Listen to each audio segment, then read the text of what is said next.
Welcome to AlphaForge AI, where hot takes get stop losses. Warning lights everywhere, frothy multiples, headline euphoria, policy alarms. But the tape still wants higher. The next week could set the tone. While everyone doom scrolls bubble takes, they're missing the actual triggers. So, is the AI bubble the biggest bubble of our generation or the start of a bigger leg? Let's map the checklist before the market answers. I'm Max, AI explorer, serial founder, portfolio tinkerer, and your friendly neighborhood alpha engineer. Today we're poking the electric fence. Is AI the biggest bubble of our generation or the most misunderstood build-out since the internet? Here's the tension. Fund managers are literally calling it a bubble, yet the spending keeps accelerating and the infrastructure wave is still early. We're going to map the signal from the noise using fresh data, and I'll show you a simple playbook to not get wrecked by hype while still capturing the upside. Stick around to the end, I'll give you my personal takes plus a few example picks to look into. Not financial advice, just how I frame it. So here's how we'll run it. First, what's driving the AI is a bubble narrative right now? This week's catalysts and sentiment. Second, we'll break down the stack. Chips and compute, data centers and power, cloud and software ROI, and the macro policy backdrop. Third, we'll hit cross-topic risks. What could snap if the music stops? Fourth, positioning. How I'd set up for the next quarter, not for the next 20 years. Finally, two personal takes and a short list of example themes. You'll walk away with context, not hopium. Let's start with what's actually moving the story right now. This month, a Bank of America fund manager survey showed 54% of investors say AI stocks are in a bubble. That's not Twitter sentiment, that's capital allocators admitting they're nervous while still being exposed. It's a classic, can't fight the tape, but also can't sleep at night. And in the last couple of days, Reuters reported a very .com era move. Big investors are tipping out of the most hyped AI names and rotating into next-in-line beneficiaries. Safer, less obvious plays that still catch the AI tailwind. It's a playbook from 2000. Avoid shorting the generals, but the arms dealers, the component suppliers, the back-office picks and shovels. Meanwhile, the Wall Street Journal highlighted the scale of build-out underway. Tech giants are pouring hundreds of billions into AI infrastructure, including sprawling new data center complexes. Think stadium-sized server farms rising out of Texas dirt. It's an AI building boom the size you can see from space. Two more macro takes. One, Bloomberg's macro columnists argue both things can be true. AI can transform the economy and still be in a bubble in markets. The spending impulse is real in 2026. But transformational productivity often arrives later than the stock charts tell you. Markets can run ahead of fundamentals for a while, sometimes a long while. Another Bloomberg analysis lays out, soberly, what an AI crash would actually look like. Expectations outrun adoption, capex slows, and second-order victims aren't just chip makers. It's cloud providers, power projects, and debt-funded data center REITs. So yes, you're not imagining it. Professionals are hedged, rotation is happening, capital expenditure is massive, and thoughtful people are gaming the crash just as others declare a new paradigm. That's the stew. Before we dive into the different layers of the AI stack, here's a simple bubble checklist I keep in my notes. Not theory, just pattern recognition from past manias and panics. Number one, are expectations detached from near-term cash flows? If so, how far? In AI, some enterprises still struggle to show ROI on generative AI pilots. One widely quoted analysis citing MIT research claims that up to 95% of organizations investing tens of billions in enterprise AI initiatives report zero ROI today. That's an alarming number, even if you consider survey bias and lack measurement. It suggests adoption is not yet cash flow accretive at scale. Number two, is spending an exogenous impulse, meaning it boosts GDP and capex today, even before productivity shows up broadly? Bloomberg's macro view, yes, AI spending will keep juicing growth in 2026, but the transformation payoff is longer dated. Markets often discount later as now. Number 3, are we seeing real economy lift yet? Reuters macro snapshot put some framing into this. Since 2022, AI-related investment has lifted US GDP by less than 0.4% compared to about 1.2% during the 1995-2000 dot-com era. Early, but not yet internet-like. Number 4, is the marginal buyer rotating? Yep, into second-tier beneficiaries and away from the most crowded winners. Number 5, if we remove AI, does growth cool? One estimate cited via Bloomberg suggests US growth in the first half of 2025 would have been about 1.1 instead of 1.6 without AI investment. That's a meaningful delta and a sign of how dependent headline numbers already are on this capex wave. So the ingredients are all here: high expectations, significant capital expenditure, not yet proven enterprise ROI, and a rotation underneath the surface. The question isn't bubble or not, it's what kind of bubble and where in the stack. First of all, let's zoom into the furnace: chips. The compute arms race is still the clearest, loudest signal in AI. Supply is constrained, pricing power exists, and hyperscalers are lining up multi-year plans for accelerators. General purpose GPUs, domain-specific accelerators, networking fabrics, and memory bandwidth that can keep up.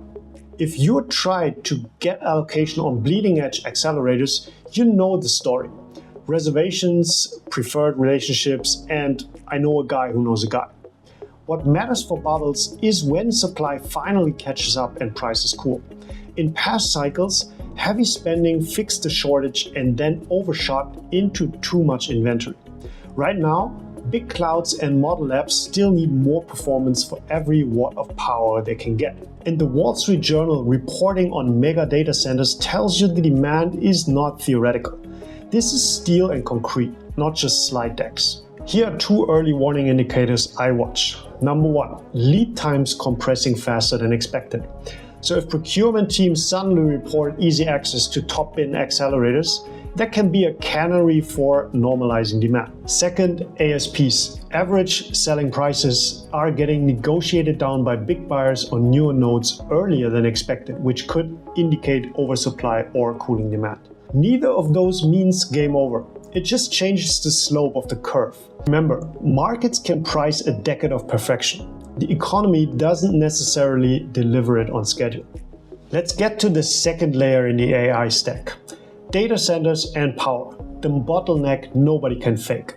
Compute without power is a data center with the lights off. And right now, power and land have become the gating factors. This isn't a one-off. There's a land rush for sites with transmission access, cooling, and regulatory green lights. That's not hype, that's a map with red pins. From a bubble angle, this is crucial. Bubbles pop when capacity racing to meet imagined demand vastly overshoots real monetizable usage. In power-constrained buildouts, overshoot is harder because the constraint is physical. Transformers, substations, grid interconnect timelines. Paradoxically, that could extend the cycle. Scarcity tempers overbuild. If the constraint is power, not just chips, then glut risk shifts. The vulnerability may be projects funded on cheap debt or aggressive lease assumptions that slip timelines, especially if rates stay sticky.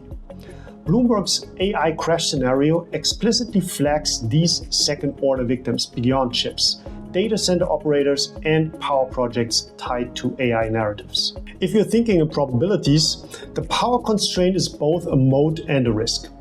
It moats incumbents with long-dated energy contracts. It risks business plans that assumed the power would come online on schedule.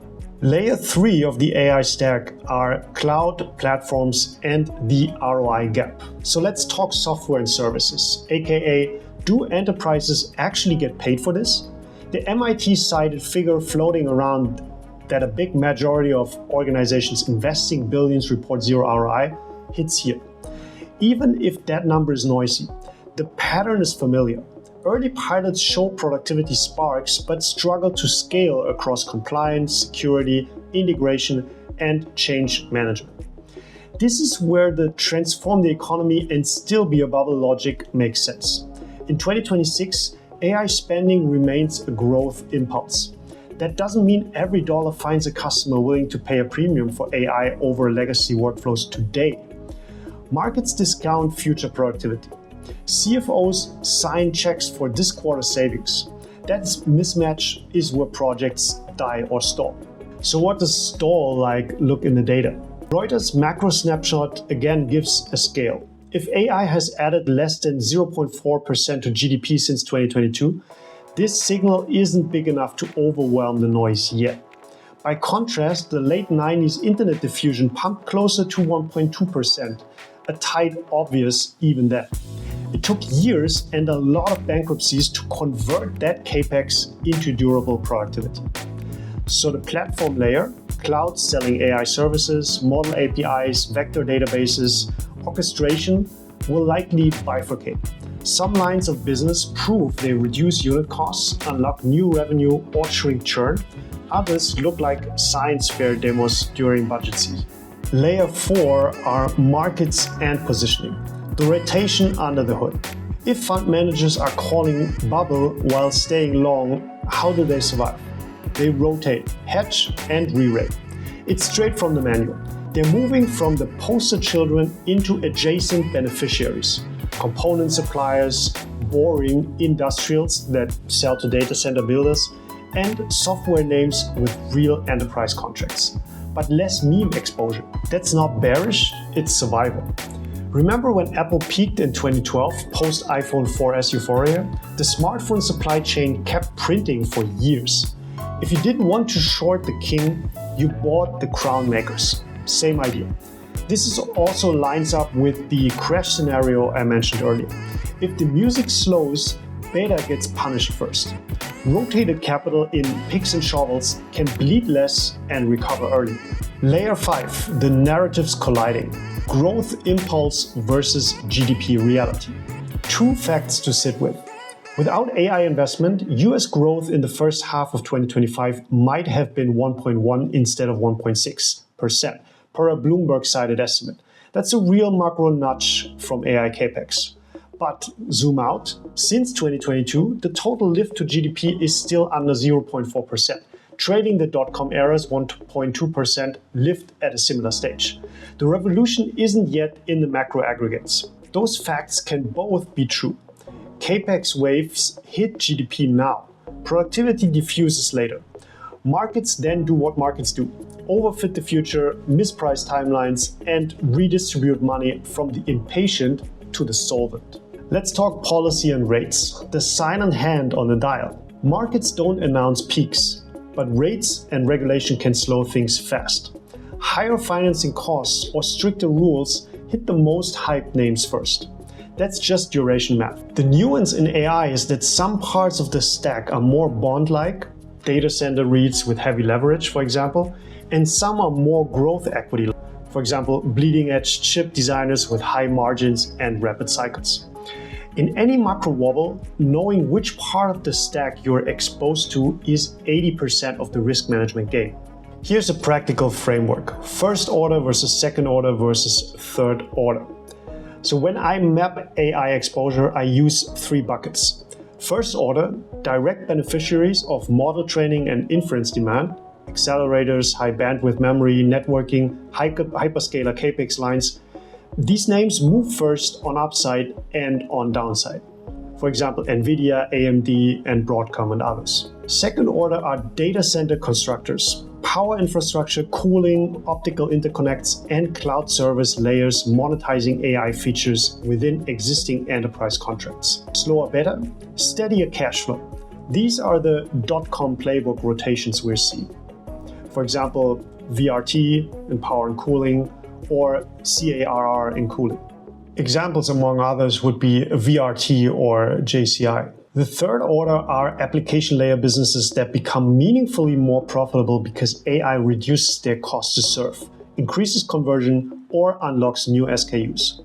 These are the eventual compounding winners if the tech really transforms the economy. Some examples would be CRM, Microsoft Copilot, Snowflake, and others. This framing helps when you're scanning earnings or build a watch list. You don't need to guess the whole future. You need to know which domino falls next if something changes. So here's the crash anatomy. If it breaks, where does it break? We could imagine a plausible chain reaction. Expectations get ahead of realized revenue, capex committees go on pause, hyperscalers trim guidance, the most expensive equities compress, and then the second-order victims emerge. Projects relying on cheap debt, data center landlords who pulled forward too much, and overextended suppliers. None of that says zero. It says repricing and reallocation. What's the tripwire? It could be 2 quarters of enterprises saying, nice demo, but we'll revisit in 2026. It could be a big model provider admitting inference margins aren't there at current price points. Or it could be something mundane. Power project delays pushing revenue recognition out a year. Again, my job isn't to call the pop.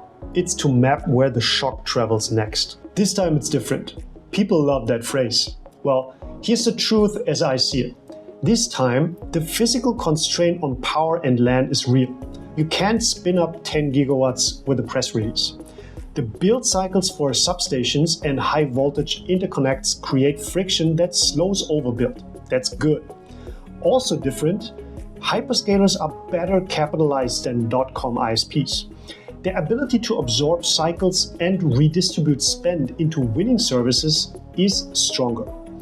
That's also good. What is not different is human nature. If there's money to be raised on AI plus you name it, it will be raised. If there's a way to mark up a multiple on AI ARR before confirming gross margins, it will be done.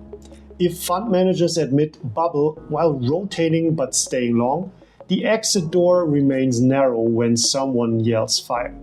We saw this movie with cloud, SPACs, and crypto L1s. Here's a quick summary of key risks to watch. Number 1, the adoption gap risk. The MIT cited no ROI yet polling, even if overstated, points to a lot of pilots that never get to production. That's churn risk for platform revenue. Number 2, capex dependency risk. The macro boost to growth from AI spend looks material at the margin.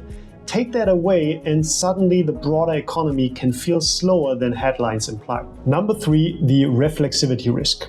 The more investors believe it's a bubble but keep rotating rather than exiting, the more fragile it becomes if a shock forces actual de-risking. Number 4, financing risk. Projects predicated on low rates meet timelines and permitting. If either slips, equity holders get introduced to bond math quickly. Number 5, narrative risk.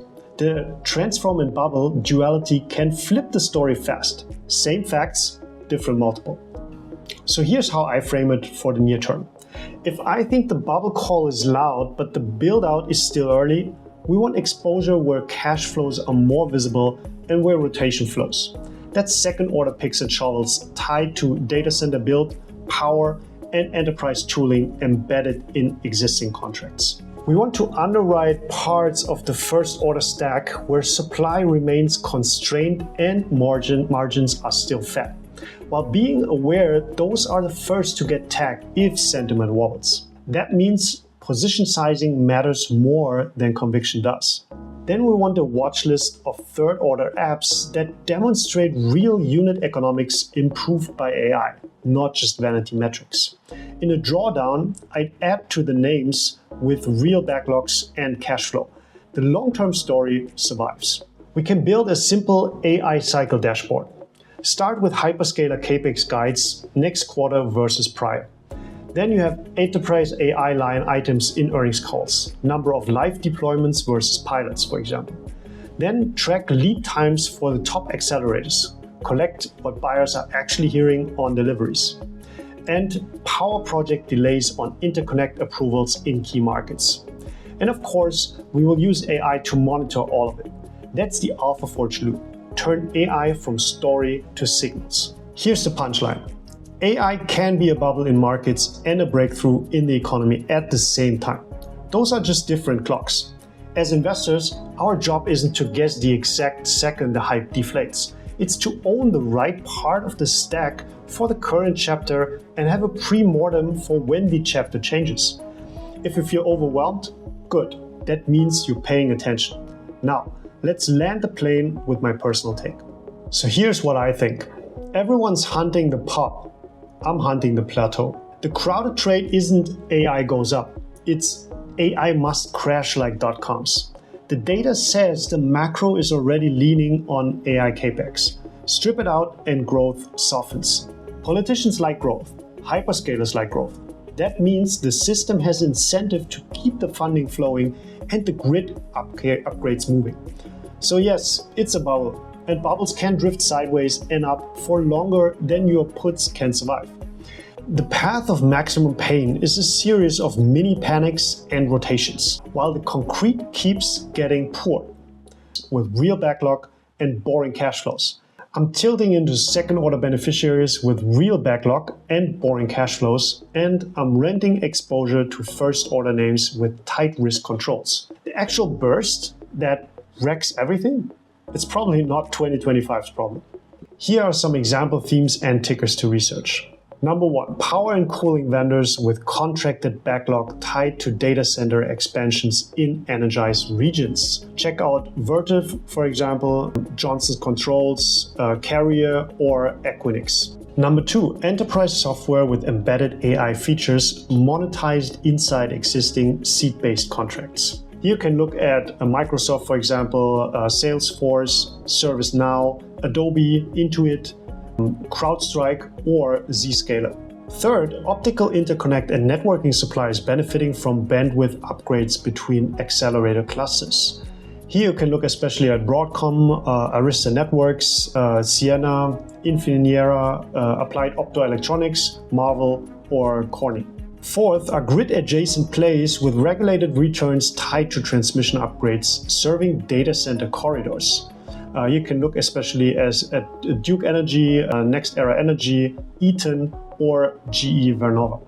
Now it's your turn. Drop a comment below. Is AI a once-in-a-century build-out or a dot-com style speedrun? Where are you seeing real ROI and where is it vaporware? If you want more breakdowns like this, data, frameworks, and practical workflows to help you be your own hedge fund, hit subscribe, smash a like, and share this with that one friend who keeps saying, but AGI next year.